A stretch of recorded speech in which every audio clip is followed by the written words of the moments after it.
வணக்கம். செல்வகுமாரின் மீனவர்களுக்கான வானிலை ஆய்வறிக்கை மற்றும் இலங்கைக்கான வானிலை ஆய்வறிக்கை 2023 டிசம்பர் 16 சனிக்கிழமை அதிகாலை நிலவர பதிவு. இலங்கைக்கு தெற்கே நீடித்து கொண்டிருக்கூடிய, அதாவது மன்னார் வளைகுடாவிற்கு தெற்கு புறமும் இலங்கைக்கு தெற்கு புறமுமாக நீடித்து கொண்டிருக்கூடிய, இலங்கையின் தெற்கு புறத்தை இணைத்து கொண்டு சுழன்று கொண்டிருக்கூடிய காற்று சுழற்சி குமரிக்கடல் பகுதிகளில் வலுவான காற்றை பெற்றிருக்கிறது. ஒட்டுமொத்த தமிழ்நாட்டின் கரையோரத்தில் கிழக்கு காற்றை, வடகிழக்கு காற்றை, வட இந்திய குளிரலையை ஈர்த்து கடலோர பகுதிகளில் சவால் நிறைந்த தமிழ்நாட்டின் கடலோரத்தில் காற்றை கொடுத்து வரும் வகை நிலையில் மன்னார் வளைகுடாவிலையும் குமரிக்கடல்லையும் வலுவான காற்றை கொடுத்து வருகிறது. இந்த நிகழ்வானது படிப்படியாக மேற்கு நோக்கி நகரும்.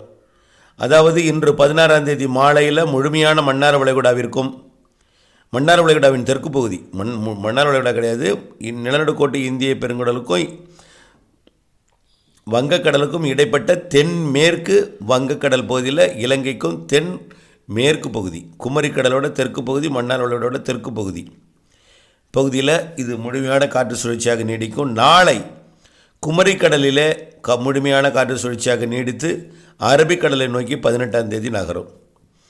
இதன் காரணமாக தொடர்ந்து மன்னார் வளைகுடா, குமரிக்கடல், பாக் ஜலசந்தி, தமிழ்நாட்டின் ஒட்டுமொத்த கடலோர பகுதிகளில் வடகிழக்கு காற்று வலுவாக இருக்கும்.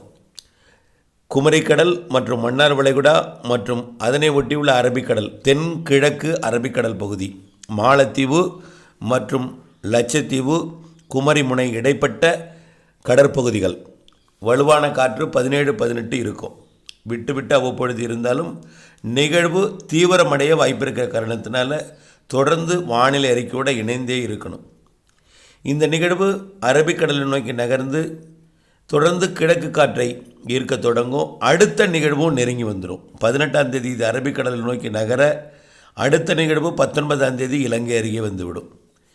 இது முதல் நிகழ்வை காட்டிலும் அடுத்த நிகழ்வு காற்றை கூடுதலாக கொண்டு வரும் என்பதனால் வரக்கூடிய 17-18 வரைக்கும் தான் இந்த விட்டு விட்டு வீசும் காற்று இருக்கும் தமிழ்நாட்டின் கரையில். அதுக்கு பிறகு விட்டு விட்டு வீசும் காற்று அடிக்கடி வீசும், கொஞ்சம் கூடுதலாக சவாலை கொடுக்கும். ஆக கடலுக்குள் மீன்பிடிக்க செல்ல வேண்டாம். இன்றைக்கு நாளைக்கு வடகடலோரம் நீங்கள் மீன்பிடித்து கொண்டிருந்தாலும் அதற்கு பிறகு 18ஆம் தேதிக்கு பிறகு 19லிருந்து வரக்கூடிய நிகழ்வு மிகவும் வலுவானது என்பதன் காரணமாக தயவு செய்து கடலுக்குள் இறங்க வேண்டாம். குமரிக்கடலையும் மன்னார் வளைகுடாவிலையும் இன்று முதல் என்றுமே மறு அறிவிப்பு வரும் வரைக்கும் இறங்க வேண்டாம். அடுத்தடுத்த நிகழ்வுகள் இலங்கையை ஒட்டி வர இருக்கிற காரணத்தினால, அது குமரிக்கடல் மன்னார் வளைகுடா பகுதிக்கும் வர இருக்கிற காரணத்தினால, குமரிக்கடல் மன்னார் வளைகுடாவிற்கு வராவிட்டாலும் அதற்கு தெற்கு புறமாக பயணிக்கும் பொழுது குமரிக்கடல் மன்னார் வளைகுடா இலங்கை சுற்றுவட்டார கடற்பகுதி மற்றும் தமிழ்நாட்டின் கடலோர பகுதிகளில் வலுவான வடகிழக்கு காற்று இருக்கும் என்பதனால் தயவுசெய்து கடலுக்குள் இப்பொழுது இன்றைக்கு இருந்தால் கூட கரையேறிவிடுங்கள். நாளை மறுதினம் கூட குமரிக்கடல் மன்னார் வளைகுடாவில் மட்டும்தான் மிகுதியான காற்று இருக்கும். அதனைத் தொடர்ந்து அரபிக்கடலில் தெற்கு கேரளா கடலோரம், லட்சத்தீவு கடலோர பகுதிகளில் வலுவான காற்று இருக்கும் 18ஆம் தேதி 19ஆம் தேதி. அதற்கு பிறகு வரக்கூடிய நிகழ்வு இலங்கை மற்றும் அதனை ஒட்டியுள்ள பகுதிகளுக்கு வரும் என்பதனால் கண்டிப்பாக மிகவும் வலுவான காற்று கடலிலே இருக்கும். கரையில் எந்த அச்சுறுத்தலும் இல்லை.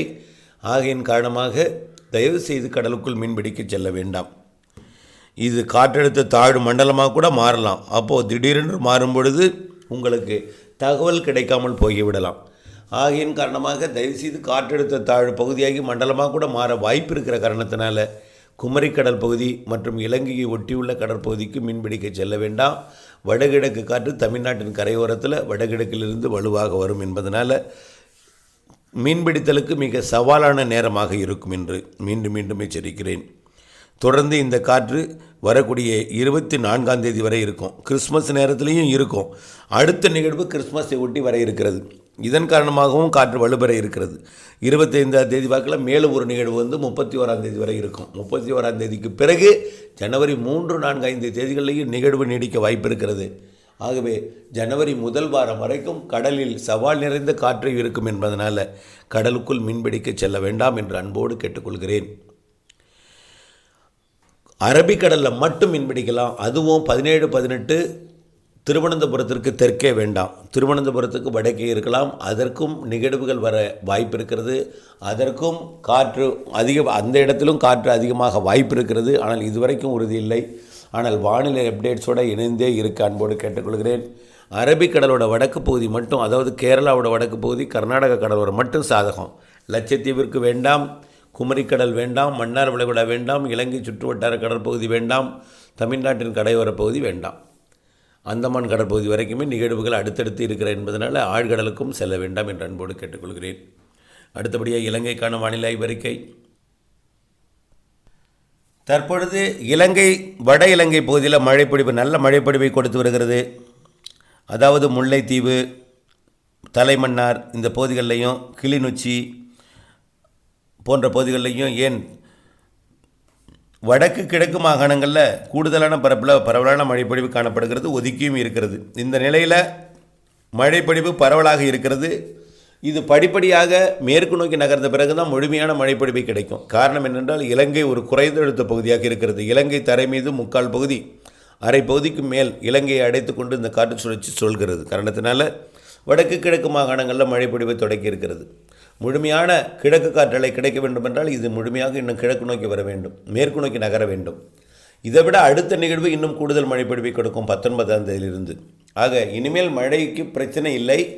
ஆனால் உங்களுக்கு மழை கொடுக்காது, பொய்த்து விடும் போல இருக்கும் வானிலை. காரணம், காற்று சுழற்சி தரை மீது ஏறினாலே மழைப்பொழிவை கொடுக்காது. ஆகவே அதன் அடிப்படையில் தான் இலங்கையில் தற்பொழுது மழை இல்லாமல் இருக்கிறது. வடக்கு கிழக்கு மாகாணங்கள் அளவான மழைப்பொழிவை கொடுக்கிறது. குளிரலை வந்து கொண்டிருக்கிற காரணத்தினால வடக்கு கிழக்கு மாகாணங்களில் கூட, யாழ்ப்பாணம் பகுதியில் கூட ஒரு பெருமழை இல்லாமல் இருக்கலாம்.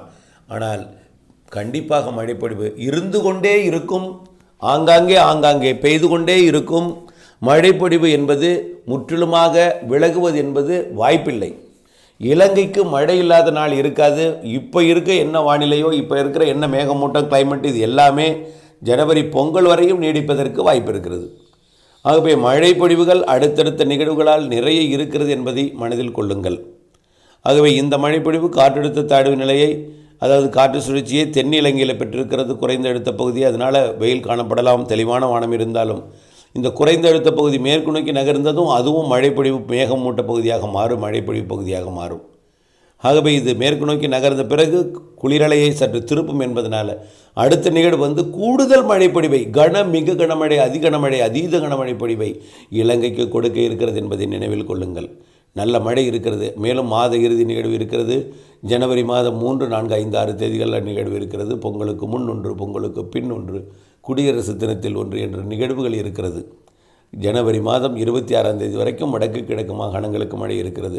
ஒட்டுமொத்த இலங்கைக்கு பிப்ரவரி முதல் வாரம் வரை இருக்கிறது. இலங்கையோட மழைப்பொழிவு பொறுத்த வரைக்கும் வடகிழக்கு பருவமழை பிப்ரவரியிலும் தொடர வாய்ப்பு இருக்கிறது. தென் இலங்கையில், வட இலங்கைக்கு பிப்ரவரி முதல் வாரம் வரைக்கும் இருந்தாலும் இருக்கலாம்.